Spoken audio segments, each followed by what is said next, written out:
দুই অহংকারী মানুষ। কারণ ব্যস্ত মানুষেরা নিজের ইচ্ছে ছাড়া কথা বলে না, আর অহংকারী মানুষেরা নিজের স্বার্থ ছাড়া পাশে থাকে না। কিছু কিছু সম্পর্ক শেষ হয়েও হয় না। একজন হয়তো অনেক বদলে যায়, কিন্তু অন্যজন সেই সম্পর্কের বোঝাটা বয়ে বেড়ায় সারা জীবন। যে তোমাকে ভালোবাসে তাকে কখনো ঘৃণা করবে না, যে তোমাকে বিশ্বাস করে তাকে কোনোদিনও ধোঁকা দিও না। সব সহ্য করা যায়, কিন্তু প্রিয় মানুষের অবহেলা সহ্য করা যায় না।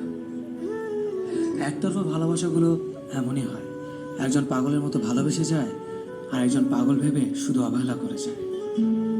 অনুভূতি, ভালোবাসা, মায়া এগুলো যত কম প্রকাশ করবেন, মানুষ আঘাত করার সুযোগ তত কম পাবে। কোনো অভিযোগ নেই, আর কখনো থাকবেও না। আছে শুধু অভিমান, যা কখনো বলবো না। সময়